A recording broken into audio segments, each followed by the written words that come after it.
Fort Myers Beach Good Neighbor podcast. No shade, just sunshine. Drama-free, positive vibes only. This is the Fort Myers Beach Chamber Roxie series, where we share local information, meet the people who make this island special, and shine some sun on the businesses that keep our island glowing. Here's your host. Welcome, good neighbors, to the Roxie Power Hour here in Times Square. Today we have Earl from the Restore Fort Myers Beach Arches. Yes, there we go. And he's got some big news and big things happening with that. But for those people that aren't familiar with what you do, let's share a little bit about what you're all about. Okay. Well, the original arches stood just across the bridge for 55 years, and they were huge. And I got involved with it because I can remember going under them with my grandfather quite a few years ago.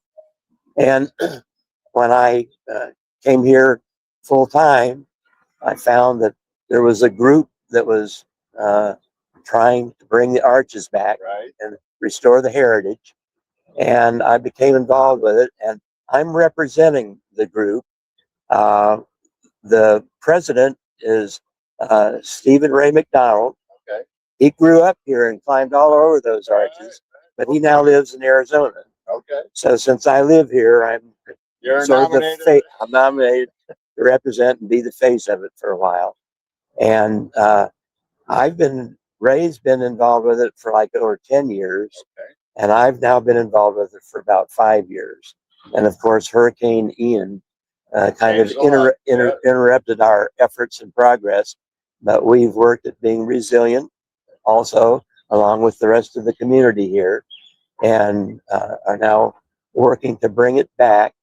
And we're trying to bring it back as what we're calling a commemorative arch. And it's going to be like what was over one side of the roadway, okay, to begin with. And we have that approved to be built in Bowditch Point Park. Okay. And we still have to complete a development agreement with the county and get it approved by the county commissioners. And then right now, the way it looks is we may actually be able to start construction of it next January, February, or March. Nice. Of course, nothing's in concrete, so we still are working. Stones, yes. Right.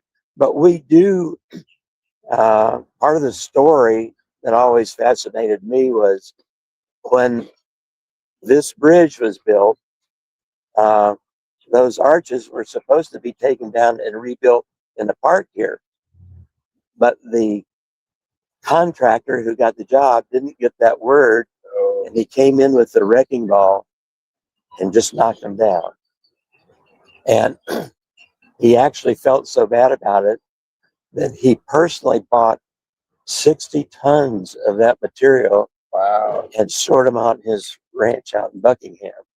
So they're out there. They're out there, and now his family has given those to our nonprofit, and we actually have already had engineers look at them and prepare them in slabs to be used as the facing on the commemorative arch. That is very cool. So we're really pleased about that. Yeah. And we've also been able to source the identical type of stone in local quarries. So we'd be able to do it just like the original. That's it. Except that it'll be like what was only over one side. Yep. Very interesting. That's, and that's part of keeping that history alive. It's like that was a big entrance point for people for years. 55 years. Right? It stood there. Yep. So. And that was where the swing bridge came in, right? Right. It was the entrance to going onto the swing bridge to get onto the island. And then what is happening on the other side of the bay now? You said you're going to be putting some markers over there? Well, about 2 years ago, we applied to have a state-approved historical marker put at the original site of the arches. And in this past December, it actually got approved. And we have since ordered it, and we expect to arrive within the next 6 to 8 weeks. Right. And when we do that, FDOT has already approved its placement, and it's going to go to the right side of one of the main support arches of the bridge, Really? over where Doc Ford's Yep, and all of them are, right as you go into the parking lot that's under the bridge. So when it arrives,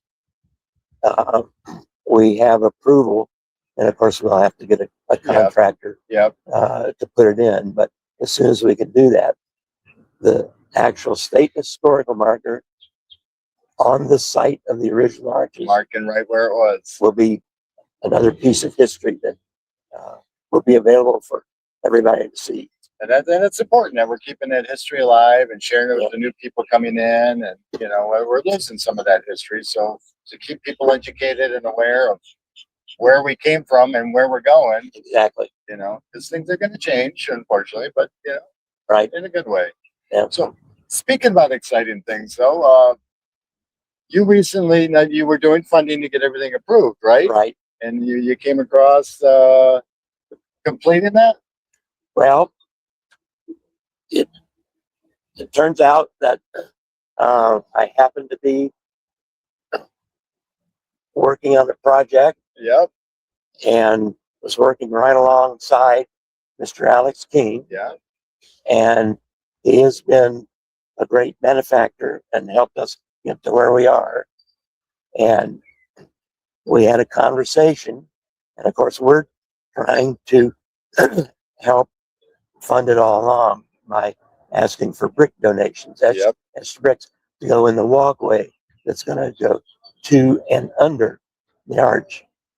And we got to talking about it, and Alex decided that we ought to get this done. Yep. So he's agreed to give us the check that we need to meet the requirements of the county to be able to finish the development agreement and get the county commissioner's approval, and then we'll be able to build it next year. Very nice, very nice. And you mentioned you have bricks available still, so people can still purchase, right? That's correct. We have on the website and on the Bricks R Us website, you can go and actually still donate either a 4x4 or a 4x8 or an 8x8 brick with the inscription of your choice. And that will help us complete that part of the project to have a nice etched brick walkway and pathway under the arch. Exciting stuff coming, right? Yep. You know, and I applaud you for your efforts and your team's efforts to get this going. Because I mean, you know, otherwise that stuff would still be sitting out and we lose a piece of history. Yeah. And those rocks would just be sitting up there and nobody would know anything about it. So and the new commemorative arch is going to go at Bowditch Point Park. Okay. Right to the left of where all the facilities were on the pathway leading down to the beach. So that's where it's already approved and designated for that to be built. Very nice. Talk about a Kodak moment there, huh? That's a great picture, right? Right. So, and we have always planned and intended it for it to be a gift to the town of Fort Myers Beach and Lee County. And we also hope that it will be another tourist asset along with Bowditch Point Park to help attract people to Fort Myers Beach and know a bit of our history. And that's just it. There's a lot of history on the island, and people just come here and they come for the beach. Right. They don't realize everything that happened prior, or, you know, going all the way back to the Calusa, right? Right. A lot of interesting things out there. So, any last words for our listeners today?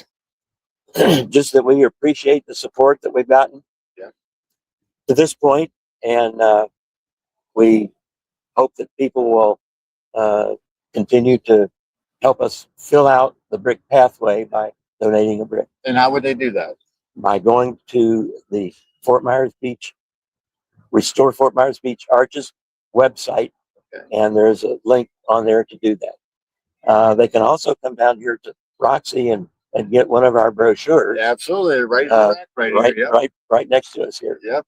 We're happy to hand that information out and share it with anybody who's interested. And share with your friends. There's a lot of families that have been coming here for generations. Yeah, that, it's you true. know, that Yeah.